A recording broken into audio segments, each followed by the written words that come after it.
Les amis, c'est la reprise, c'est fini pour la trêve hivernale, on va retrouver notre bon vieux Real. Alors c'est pas le choc extraordinaire qu'on pourrait espérer, c'est un déplacement à Leganés un dimanche soir à 18h30, mais quelques jours plus tard, on va à Anfield.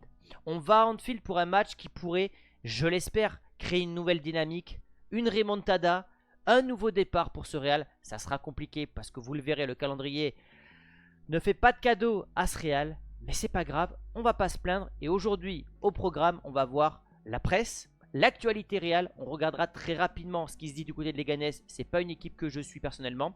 Je vous partagerai ma composition que je veux voir dimanche à 18h30 et on terminera par mes pronostics grâce à Unibet qui premièrement vous offre 10 € à l'inscription. Vous téléchargez l'application, vous avez 10 € offerts avec le code Chronique10. Vous avez le bonus de 100 € de bienvenue, mais surtout vous pouvez suivre tous les matchs du Real car oui, Unibet Télé a les droits TV. On verra mes pronostics et les mentions légales en fin de vidéo et on voit tout ça les amis après le générique.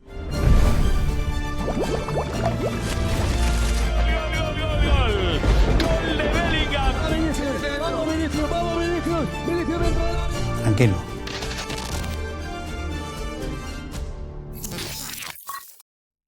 Et juste avant, un petit mot, parce que vous le voyez, il y a des nouveaux objets de décoration dans mon décor. 2 affiches de l'équipe. Dieu est mort Maradona, le Martien, évidemment Nadal qui vient de prendre sa retraite. Tout ça, ça m'a été envoyé par Placat, un éditeur d'affiches. Création originale sous licence officielle de l'équipe. Donc à quelques jours de Noël, du Black Friday, si vous voulez faire des cadeaux originaux, pensez à ça. Ils font tous les sports et moi, évidemment, j'ai pris Nadal et Maradona parce que je trouvais ça très très beau.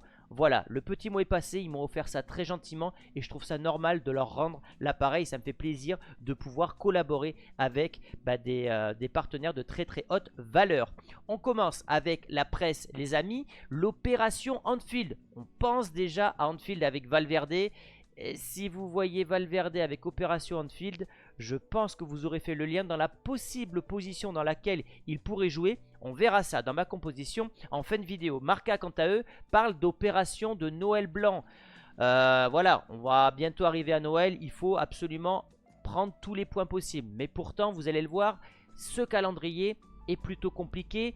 Les 6 prochains matchs, 5 sont à l'extérieur. On va à Girone, qui a terminé 3e l'an passé. On va à l'Atalanta, on va à Bilbao, on va à Leganés, on va à Liverpool. Finalement, le match de ce week-end, c'est peut-être le plus facile des 5 autres qui vont suivre. Donc le Real n'a pas le droit à l'erreur. Victoire obligatoire pour confirmer cette bonne dynamique qu'on avait pu créer contre Osasuna. Parce que vous le voyez au classement, il y a un espoir. Car on s'était quitté sur une défaite du Barça, du côté d'Anoeta contre la Real Sociedad. Alors il y a 6 points d'écart. 7 si on compte les confrontations directes avec cette victoire 4-0 du Barça. Mais on joue le dernier, on joue Valence.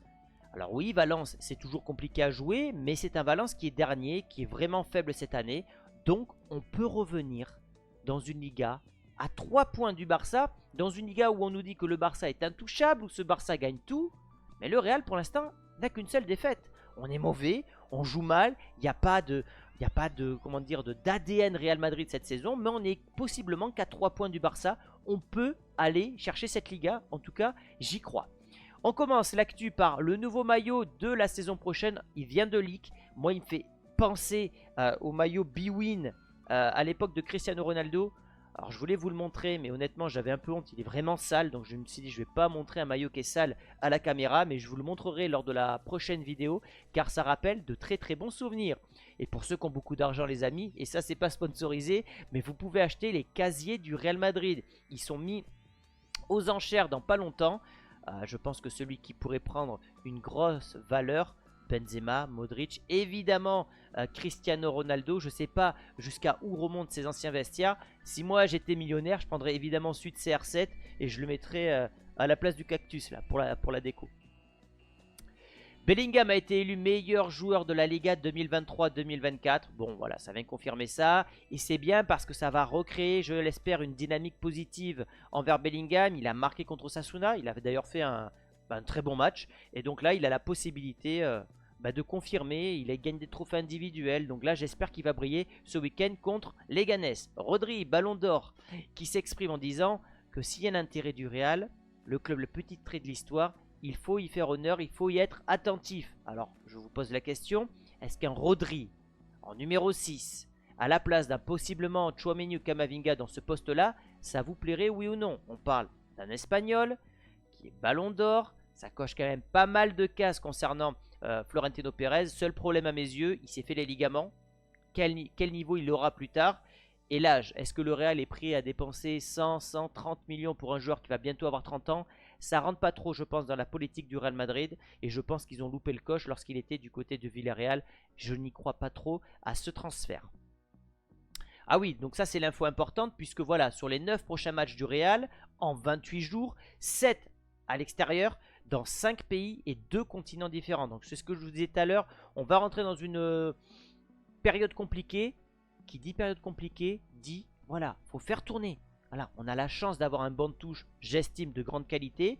Dans le pire des cas, tu as des jeunes du côté du Castilla, mais je ne veux pas voir un joueur fatigué. Si tu as beaucoup de matchs, tu fais tourner. Et je veux voir des mecs à 100%. En tout cas, au-delà des résultats, ce qui va vraiment m'intéresser maintenant, c'est de voir du jeu, de voir, comment dirais-je, ouais, de l'ADN, des circuits préférentiels, des joueurs qui se battent, des joueurs qui défendent. Je veux voir un Mbappé défendre, je veux voir un Vinicius s'arracher. C'est ça qu'on veut du côté de Madrid. D'autant plus que vous le voyez, le Real, c'est quand même l'équipe qui fait le moins de changements en Liga. C'est pas normal quand tu as des joueurs comme Hendrik qui ont la dalle, qui ont toujours été bons lorsqu'ils sont rentrés. Quand tu as des joueurs comme Arda Güler, comme Brahim Diaz, tu dois pouvoir compter sur eux. Et pour moi, je suis souvent un grand défenseur de Carlo Ancelotti, mais de ce côté-là, malheureusement, il est en tort.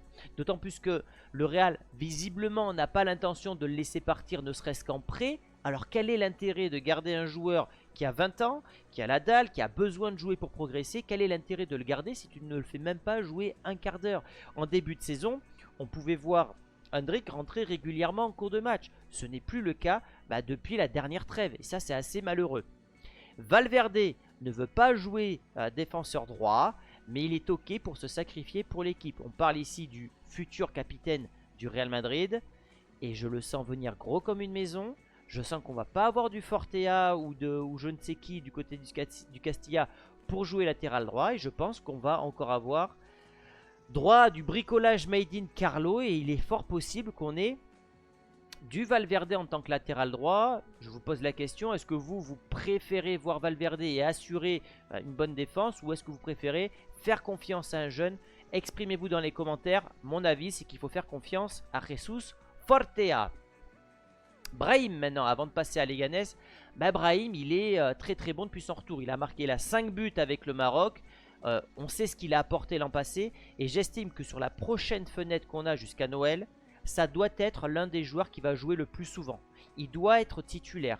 Il doit, comment dire, ressentir la confiance du coach et de son board. Et je pense que c'est l'un des joueurs qui n'a pas été assez utilisé pour cause de blessures et le fait qu'il soit remplaçant. Mais c'est peut-être l'une des solutions du Real Madrid pour ce début de saison qui est quand même très compliqué. On passe à Leganés, vous le voyez, petit poussé, hein, ils montent de la Segunda B.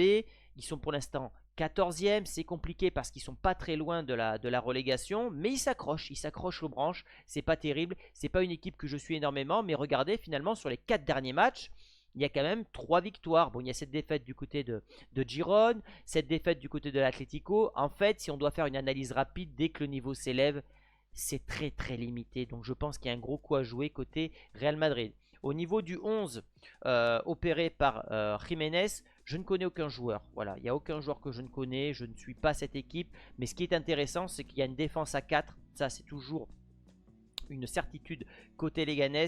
Un 4-2-3-1 ou un 4-4-2. Voilà, mais on peut soit avoir une défense, une attaque à 2 attaquants. Je pense qu'on aura contre le Real un milieu à 5 pour justement fortifier cette partie du terrain et jouer en contre avec un seul attaquant.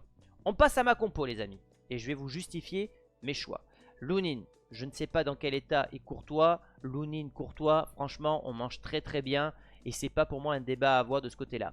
Fran Garcia côté gauche, parce que oui, la meilleure défense c'est l'attaque. Moi je veux qu'on attaque, je veux voir un Real offensif, et ce que nous montre Fran depuis le début de la saison, c'est pas parfait. Il est encore brouillon parfois, il loupe des contrôles, des passes, mais il y a quand même beaucoup, je trouve, de choses positives à dire sur lui. Donc Fran, je pense qu'il mérite d'être titulaire. Fortea à droite, voilà. Moi je ne veux pas voir Valverde parce que bricoler c'est bien, mais je sens que Valverde il peut jouer là pendant 2 mois. C'est pas son poste de prédilection. Il a un véritable apport au milieu de terrain. Et le Barça, ils font confiance aux jeunes, ça marche. Pourquoi nous, on ne pourrait pas faire confiance à Fortea qui avait été acheté du côté des Colchoneros? Défense, Rudiger, Raúl Asensio. Mais ce qui me fait dire, si vous voulez, que Fortea ne jouera pas, c'est qu'en fait, il sera du côté de Raúl Asensio. Et donc, tu as côté droit, alors pour vous, c'est là, 2 joueurs très très jeunes. Raúl Asensio, juste à côté de Fortea. Connaissant Carlo, connaissant le père Carlo, il ne fera pas ça et il va solidifier cette défense. Mais moi, c'est ce que j'aimerais voir. Au niveau du milieu de terrain, Camavinga, parce que Camavinga nous prouve que c'est un très très grand à ce poste-là. Et en tout cas pour moi, il a peut-être éteint les débats avec Tchouaméni. Ce n'est que mon humble avis. 2 milieux centres, Bellingham, Valverde. Je veux la titularisation de Brahim. Je veux qu'il soit cet électron libre qui aille un peu partout. Parce que lui, d'une part, défend beaucoup. Ça veut dire que tu auras 4 milieux de terrain qui vont vraiment défendre. Et puis surtout, feu follet, il va un peu partout. Gaucher. Enfin, même s'il est ambidextre, mais plus gaucher, je trouve. Et j'ai envie de le voir aller s'insérer entre les 2 attaquants que sont Vinicius et Mbappé. Rodrigo étant blessé, je pense qu'on aura Vinicius Mbappé. Si Mbappé n'est pas bon au bout d'une heure de jeu, tu fais rentrer Hendrick. Voilà pour ma composition, les amis. Au niveau des hit-to-hit, des confrontations directes, bon, c'est l'avantage du Real. 3 victoires, 2 nuls, 1 défaite. C'est pas si incroyable que ça, finalement. Surtout qu'on reste la dernière fois sur un match nul. C'était il y a 4 ans, certes. Mais regardez-moi cette image. Ça nous rappelle de bons souvenirs. Asensio, Benzema, Sergio Ramos, Isco. Bref, une autre époque. Il y avait même Casemiro derrière. Mais il y avait eu 2-2. Donc ça sera compliqué parce qu'ils vont tout donner. C'est que chaque équipe qui rencontre le Real veut tout donner pour que les joueurs se fassent repérer par des grands clubs. Mais voilà, c'est pas une équipe qu'on domine forcément à chaque fois. Là j'ai fait n'importe quoi parce que c'était pas les stats contre les Ganes, mais c'est pas grave. Et on va passer à mes pronostics, donc avec Unibet, 10 € offerts, 100 € de bonus. Et vous devez parier avec responsabilité, les amis. C'est strictement réservé aux personnes majeures. Tu es mineur, tu n'as pas le droit de jouer. Et si tu veux parier, tu paries de petites sommes, 10 €, 15 €. Tu ne seras pas millionnaire avec les paris sportifs, les amis. Il faut faire attention. Les cotes, 7,25 pour les Ganes, 4,55 le match nul, 1,40 la victoire du Real. Bon, on va suivre la majorité, 99% des pronostiqueurs vont sur le Real et je pense qu'on va aller dessus honnêtement. Il n'y a pas un monde pour moi où le Real peut commencer cette nouvelle série de matchs par une contre-performance, donc victoire du Real. Et j'adore ce MyBet. Voilà, je pense honnêtement qu'on peut avoir une victoire du Real, plus de 1,5 but et Vinicius buteur. Ça veut dire 2-0 avec but de Vinicius, 3-0, 3-1, 3-2. Bref, une victoire du Real, un but de Vinicius et plus de 1,5 but, c'est coté à 2,90 et je trouve que cette cote elle est absolument énorme et très intéressante. Sinon, pour ceux qui sont un peu plus frileux, buteur ou passeur décisif pour Vinicius, c'est coté à 1,68. Je vous l'ai mis, je la mets pas souvent cette cote, mais honnêtement, je la trouve super intéressante. Au niveau de mon score, je vois une victoire sans appel du Real, 3-0 pour confirmer la belle performance contre Osasuna. Comme je l'ai dit tout à l'heure lorsque j'ai parlé de Leganés, dès que le niveau s'élève, ils ont du mal. Le Real doit se mettre en confiance avant de jouer à Anfield. Et donc je vois une victoire 3-0 avec donc un but de Vinicius. J'aimerais un but de Brahim Diaz. Et puis après, peut-être du Mbappé, peut-être du Bellingham, peut-être du Hendrick. Mais je pense que Vinicius, Brahim, ça pourrait être 2 cotes très intéressantes. Et si Brahim n'est pas titulaire, votre pari est remboursé, les amis. Voilà pour cet avant-match. J'espère que ça vous a plu.